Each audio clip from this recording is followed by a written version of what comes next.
Donc dans la dernière vidéo, je me suis un peu speedé pour terminer. Pourquoi? Parce que mes vidéos, je l'ai déjà dit, mais font toujours moins de 5 minutes. C'est voulu maintenant. Au début, c'était parce que mon outil ne me proposait pas plus que ça, sinon il faut que je paye. Mais en fait, je trouve que c'est bien, comme ça tout le monde sait que quand vous regardez une vidéo chez moi, bah, elle durera moins de 5 minutes. Donc des fois, il va falloir que j'en mette plusieurs. Bah, vous les regardez soit à la suite ou soit en plusieurs fois. C'est un peu ça l'idée. Mais je pense que je suis allé juste un peu trop vite parce que avec cette vidéo-là, cette dernière, cette fois-ci, vous allez vraiment tout comprendre pour la gestion des couleurs en Jupyter Notebook et il n'y a pas besoin de savoir plus que ça.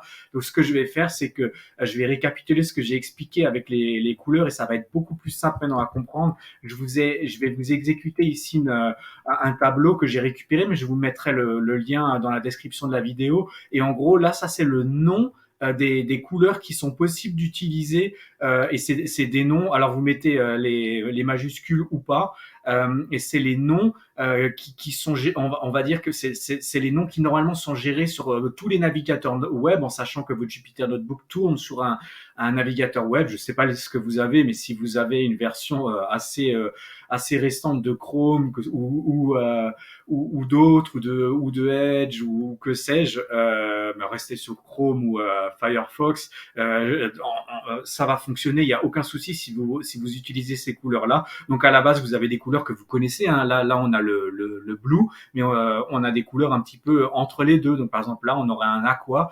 Donc je vais vous montrer, on va prendre celui-ci, donc c'est par ordre alphabétique. J'ai juste fait un screenshot, donc ça va pas jusqu'au bout, mais vous comprenez que ça va de A à Z, donc il y en a quand même, il y a quand même de quoi faire.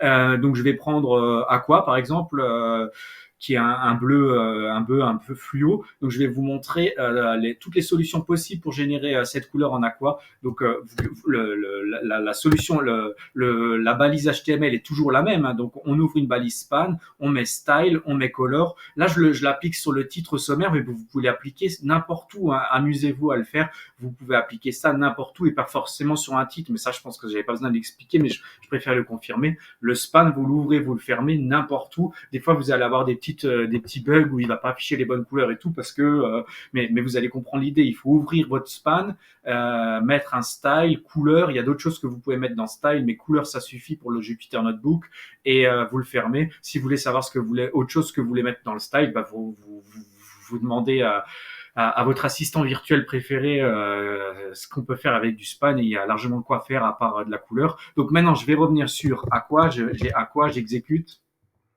Il m'a bien mis ça en Aqua. Si maintenant j'enlève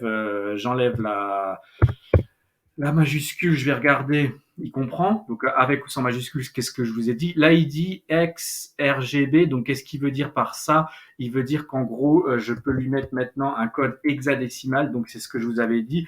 Donc là, il me le met ici, il me le met en, je sais pas si quand je dis ici en montrant ma souris, on le voit. Je crois pas qu'on voit le mouvement de ma souris, mais en gros, Aqua, à droite de Aqua, vous avez une colonne où il y a écrit XRGB. Et je vais l'écrire pile comme il l'a écrit. Il l'a écrit 0, 0 et ensuite 4F majuscule. Je vais l'exécuter. Ça marche de la même manière. Donc là, c'est en version hexadécimale. Et ensuite, je voulais juste vous montrer que si je ne mets pas les majuscules, ça va fonctionner aussi de la même manière. Il va le comprendre.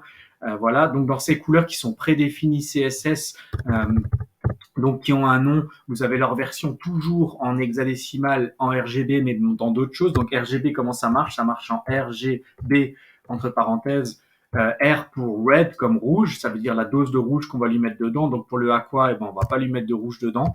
Le aqua ici, je sais pas si on voit ma truc, mais c'est là où il y a écrit décimal, dans la colonne décimale, on voit qu'il y a écrit 0. Ensuite, pour la partie green, donc pour le G, on va lui dire 255.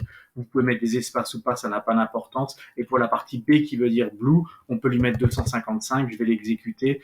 Et il m'a bien fait. Donc je vous ai montré pour la version aqua, pour la couleur aqua, je vous ai montré les trois versions. Soit vous mettez son nom avec ou sans majuscule, soit en hexadécimal avec ou sans majuscule, soit en RGB avec ou sans espace. Ce que je veux dire par là, c'est que si je mets des espaces après ici, ça va fonctionner de la même manière. Ça, c'est pour les couleurs qui sont déjà définies. Et ensuite, pour le RGB ici ou pour le hexadécimal, bah, vous avez compris l'idée. Vous pouvez personnaliser ce que vous voulez. Ici, je peux mettre des valeurs au hasard. Je vais modifier cette valeur, je vais exécuter et il va me changer légèrement les couleurs en fonction de ce que je vais lui mettre dedans.